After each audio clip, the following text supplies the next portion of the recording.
జాబిలమ్మ నీకు అంత కోపమా? జాజి పూల మీద జాలి చూపుమా?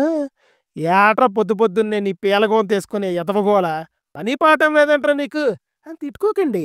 ఈరోజు మనం రివ్యూ ఇవ్వబోయే సినిమా పేరు 'జాబిలమ్మ నీకు అంత కోపమా'. డేట్లు బై ధనుష్.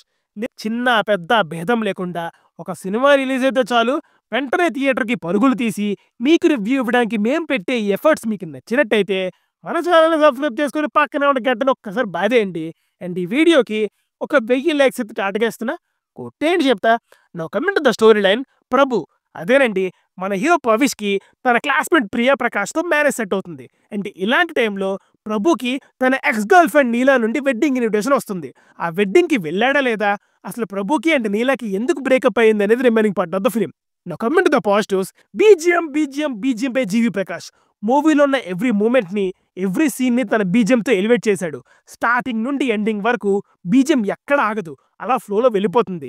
మెయిన్లీ ఎండ్ క్రెడిట్స్లో వచ్చే సౌండ్ ట్రాక్ చాలా ఇంప్రెసివ్గా ఉంది. అండ్ గోల్డెన్ స్పైరోకి థియేటర్లో మంచి రెస్పాన్స్ వచ్చింది. ఆ సాంగ్ మాత్రం ఫుల్గా ఎంజాయ్ చేశా. Next cinematography. ఒక రామ్ కామ్కి కావాల్సిన ఫ్రేమింగ్ని అండ్ కలర్ గ్రేడింగ్ని పర్ఫెక్ట్గా డిజైన్ చేశారు. మెయిన్లీ సెకండ్ హాఫ్ అంతా ఒకటే ప్లేస్లో జరిగిన ఆ సీన్లో ఉన్న మూడ్ని బట్టి ఫ్రేమ్స్ని పర్ఫెక్ట్గా సెట్ చేసుకున్నారు. Next production by Dhanush. ఒక రామ్ కామ్ ఫిల్మ్ని ఇంత రిచ్ అండ్ గ్రాండియర్గా ప్రజెంట్ చేయడం నేను చాలా రేర్ మూవీస్లో చూసా. ఎవ్రీ ఫ్రేమ్లో ఆ ప్రొడక్షన్ క్వాలిటీ కనిపిస్తుంది. ఇంకా నెక్స్ట్ మనం మాట్లాడుకోవాల్సిన person actor Mathew Thomas. Hero front క్యారెక్టర్లో నెక్స్ట్ లెవెల్ పర్ఫార్మెన్స్ ఇచ్చారు. తను ఉన్న ఎవ్రీ సీన్ పేలింది. మెయిన్లీ సెకండ్ హాఫ్ సేవియర్ అంటే మాథ్యూ థామసే. ఆ కైండ్ ఆఫ్ కామెడీ టైమింగ్, ఆ kind of body language and expression మనం జస్ట్ చూస్తే చాలు నవ్వేస్తాం అంతే. సెకండ్ హాఫ్లో ఒక బ్రేకప్ బీట్ డాన్స్కి నెక్స్ట్ లెవెల్ రెస్పాన్స్ వచ్చింది థియేటర్లో. హీఈస్ ద షో స్టెల్లర్ అంతే. And finally direction by Dhanush. ఈ జనరేషన్లో ఉన్న బ్రేకప్ అండ్ ప్యాచప్ లాంటి సిచ్యువేషన్స్ని ఒక ఆథెంటిక్ వేలో ప్రజెంట్ చేశారు. అండ్ ఫ్రీ ఫ్లోలో వచ్చే కామెడీ సీన్స్ చాలా బాగా వర్కౌట్ అయ్యాయి. మెయిన్లీ మాథ్యూ థామస్ క్యారెక్టర్కి రాసిన సింగిల్ లైన్స్ పర్ఫెక్ట్గా ల్యాండ్ అయ్యాయి. ఫస్ట్ హాఫ్ అంతా అలా సోసోగా ప్రజెంట్ చేసిన second half comedy and emotion చాలా బాగా వర్కౌట్ అయింది. మెయిన్లీ హీరోకి తన ఫ్రెండ్కి మధ్య ఉండే బాండింగ్ చాలా బాగా ప్రజెంట్ చేశారు. ఈ జనరేషన్లో పేరెంట్స్ థాట్స్ ఎలా ఉన్నాయి అండ్ ఒక తండ్రి కూతుల మధ్య ఉండే బాండింగ్, ఇలా కొన్ని మూమెంట్స్ని కూల్ అండ్ బ్రీజీ వేలో ప్రజెంట్ చేశారు. Now coming to the negatives. Songs are big let down. Maybe తమిళ్లో వర్క్ అవ్వచ్చేమో, బట్ తెలుగులో అంతగా కనెక్ట్ అవ్వలేదు. మూవీ స్టార్టింగే ఒక బ్రేకప్ సాంగ్తో స్టార్ట్ అవుతుంది. ఇదేం సాంగ్ రా నాయనా అని అనిపించింది.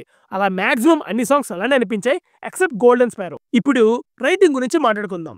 ఎస్, ఇది ఈ జెన్జీ జనరేషన్ని బేస్ చేసుకుని తీసిన మూవీనే. ఏ జనరేషన్ అయినా కానీ లవ్ అనే ఫీలింగ్ అయితే ఉంటుంది.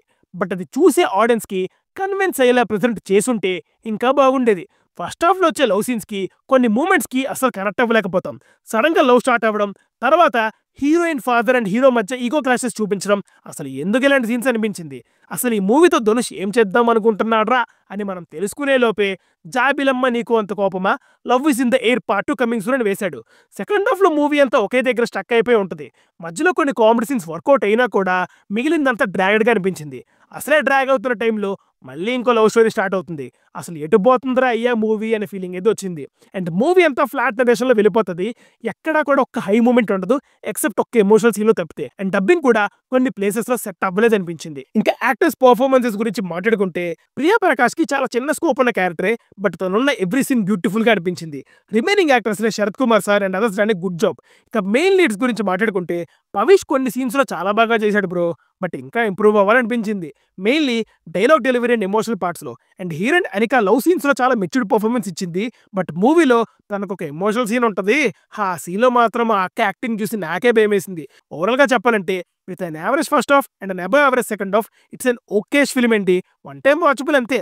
టైం పాస్ కోసం ఒకసారి చూడొచ్చు. మరి కొద్దిసేపట్లో డ్రాగన్ మూవీ రివ్యూతో మీ ముందుకు వచ్చేస్తాను. Until then signing off. Team movies for you. Bye.